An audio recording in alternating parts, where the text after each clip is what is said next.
Hello again, my friends. Let's continue our journey through Vesak Day. Buddhism has become a religion that is pervasive throughout the world, with a particularly high concentration in East Asia. A figure that helped spread Buddhist belief and spirituality around the world is Ashoka the Great, an Indian emperor of the Mayura dynasty during 240 BCE.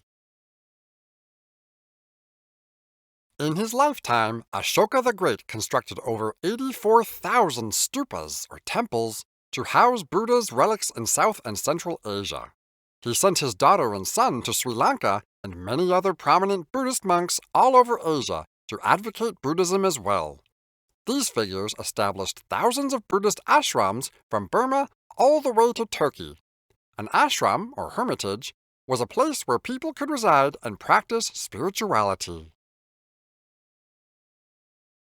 In this day and age, most Buddhists usually lead their daily lives by observing the 5 precepts of the Buddha. 1. Not to kill or harm living things. 2. Not to steal. 3. Not to be unchaste. 4. Not to lie or speak unkindly. 5. Not to drink alcohol or take drugs. However, on special days, particularly every Vesak day, they observe the full 8 precepts to train themselves to practice and appreciate the significance of humility, simplicity, and morality.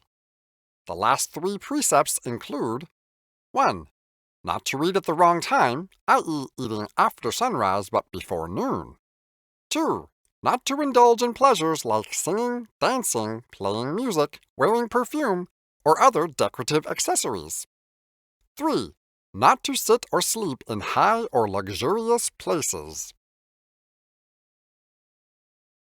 On Vesak Day, devout Buddhists assemble in temples before dawn for the ceremonial hoisting of the Buddhist flag and the singing of hymns in praise of the Holy Triple Gem. 1. The Buddha. 2.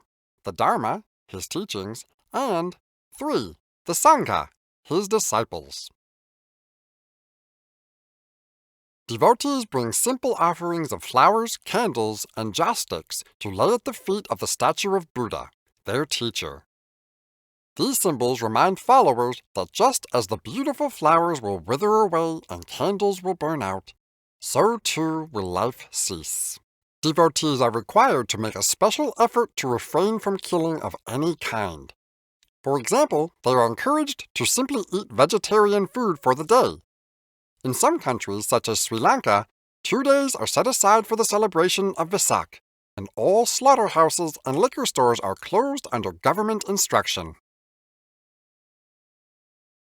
Another practice Buddhists take part in is the symbolic releasing of caged birds and animals. It is seen as a symbol of liberation.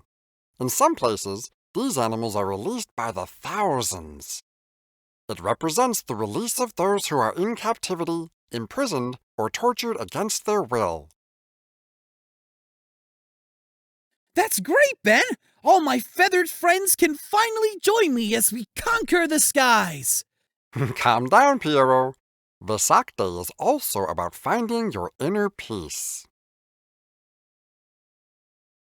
On this very day, devotees also listen to monks recite verses which Buddha himself had recited 25 centuries ago, as a way to invoke peace and happiness. Some temples display a small statue of Buddha in front of the altar, in a small basin filled with water and decorated with flowers, allowing devotees to pour water over the statue. This is a symbolic cleansing of devotees' bad karma, allowing them to emulate the events following Buddha's birth, when heavenly spirits made offerings to him. To truly absorb the 8 precepts, celebrating Vesak Day also means special charitable efforts to bring happiness to the unfortunate, like the aged, the handicapped, and the sick.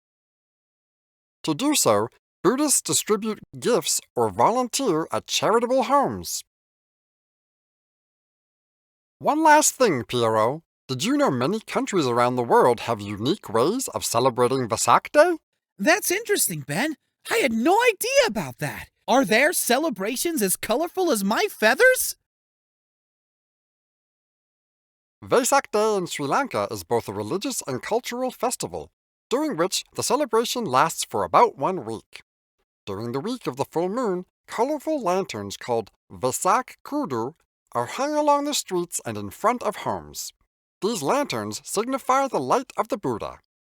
Food stalls, called dhansalas, are set up to provide free food and drinks to all. Bhakti Gi, Buddhist devotional songs, are sung by groups of people to show appreciation and love. In South Korea, this day is called Buncheonam Osen Nal, or the day when the Buddha came. It has grown into one of the nation's largest cultural festivals. Lotus lanterns cover temples during this time, sometimes even flooding the streets. On this day, many temples also provide free meals and tea. A famous dish often served is sanche bibimbap, a mixed vegetable rice. In Indonesia, the festival is known as Hari Raya Waisak.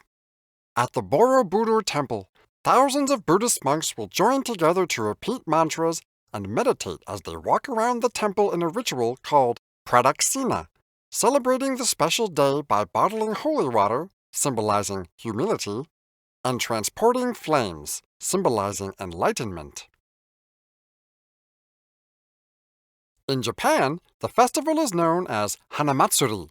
The day is based on a legend that a dragon appeared in the sky on Buddha's birthday and poured soma, a therapeutic drink, over him.